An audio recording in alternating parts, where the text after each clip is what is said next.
Hey guys, I want to talk about the current season some more. This will be my third video in a row about winter 2023, but what can I say? I can't stop now, I've gone too far. This is following my last video where I talk about everything in an offhand, flippant way, but this time I want to go heart to heart about the things I really dig this season. It's all too common for unknown shows to just get put in a box and forgotten every season, while super popular stuff gets way more publicity and attention. Like Chainsaw Man had 1.1 million people watching it in the Western fandom. And that's just Mal numbers, right? And Akiba Maid Senso did worse than Iruma Season 3. The new Gundam did worse than both. And Pop Team Epic did worse than fucking Peter Grill Season 2. To put this in perspective, you put all these numbers together and you still wouldn't even hit the Mob Psycho Season 3 numbers, which isn't even half of the Chainsaw Man numbers. It just seems completely random when an anime gets popular. It's just a case of being the right show at the right time, you know? But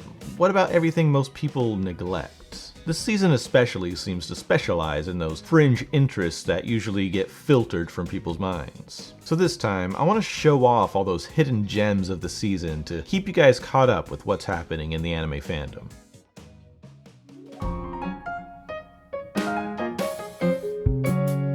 At number 10, we have Boku no Roboco. There's nothing bad on this list, right? But this one is more for just the niche enthusiasts of jump titles, for people who just really like gag comedy.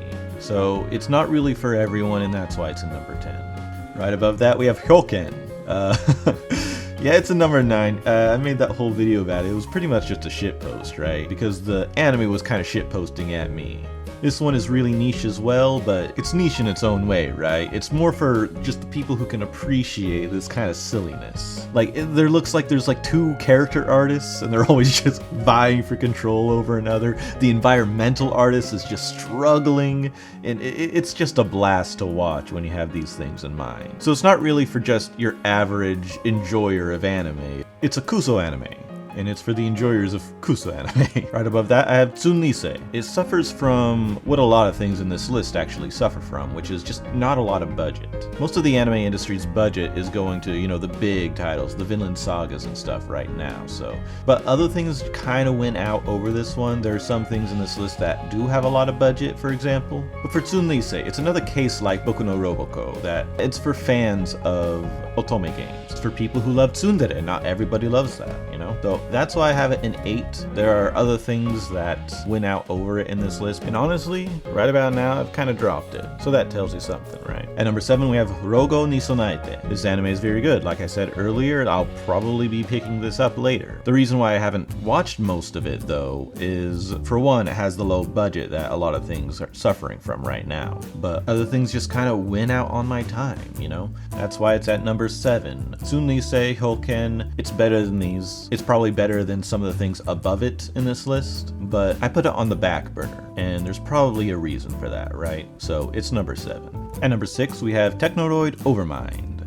This is something that not a lot of people are going to be watching, due to just the state of the fandom, right? People are going to be looking at this and go, oh, it's idol bait, it's Fujo bait, you know, they're boy idols, why would I watch a boy idol anime, right? It's actually really good. I wish I could actually put it higher on this list. It's just, even if people, you know, really like boy anime, boy idol anime, and I look at it like that, other things still went out in this list when I look at them the same way. And I don't know if I would even consider the characters to be pretty well developed at all. There's a reason for that in the anime, but I feel even though there's a reason for it, doesn't excuse the fact that it's sometimes boring to watch. And other things in this list have that problem as well. Speaking of, let's talk about Ars no Kyoju, number 5. This is something that I'm actually surprised that isn't really hitting it big with more people. It has a lot of new talent working on it, maybe they're a little bit rough around the edges. It's still a pretty darn good anime. If this had just slightly better writers, maybe some better storyboarders, this could really hit it out of the park. As it is, though, you can see just the little bits of polish that need to be done.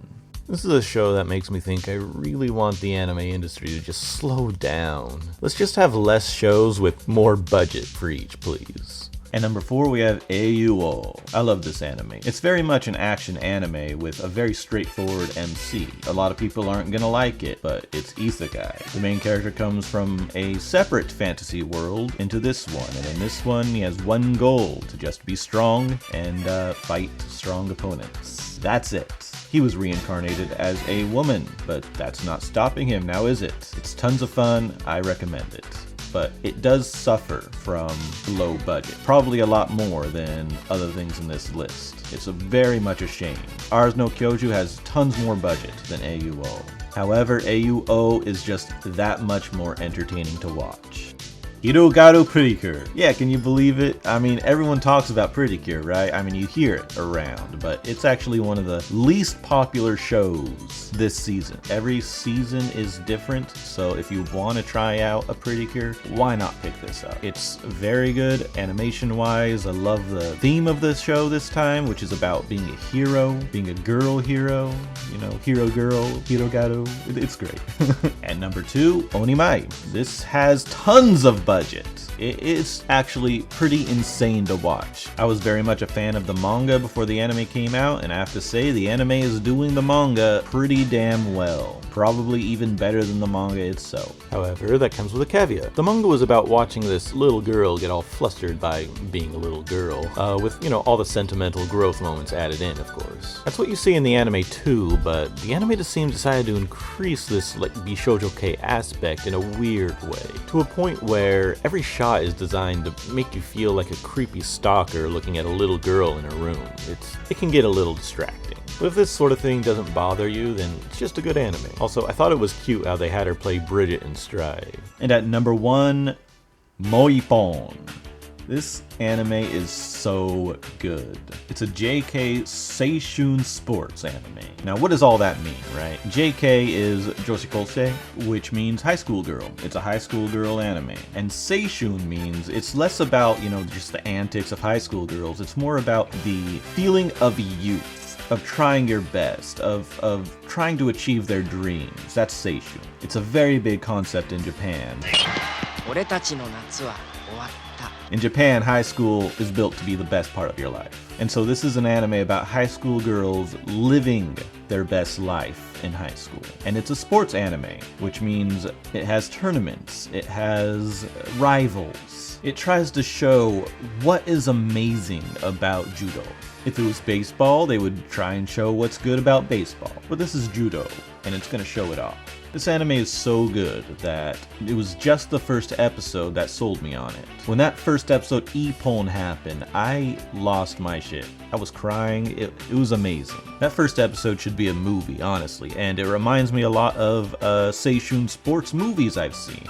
Not technically sports, I should say. Linda Linda Linda was not a sports anime, but it had a lot of the Seishun trapping.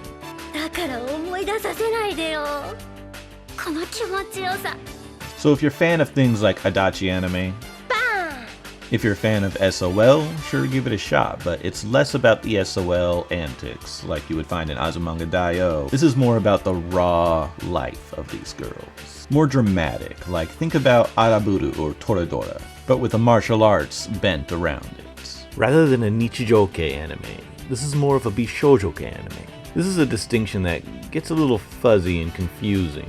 I'll be making a video about it in the future. But with all that said, I love Moipon a lot, so much in fact that I consider it my AOTS with some close runner-ups. It's a real shame that no one is really watching or talking about this one, but I think I know why. For one thing, it's a sports anime, and sports anime isn't really popular in most of America. And on top of that, people have associated it with the, Moe SOL boom of the 2000s, calling it a cute girls doing cute things show like K-On! So they look at this and they see a sport they don't really care about, judo, and think it's a show just about cute girls talking and having a good time, with the judo trappings around it like it's your typical Kirara adaptation. But this is no Gochi Usa, this is no Anima Yell, and I want to make that clear. I feel like I'm back in winter 2018, and I'm the only one watching Sore Yori mo Toi Basho, and everyone else is stuck on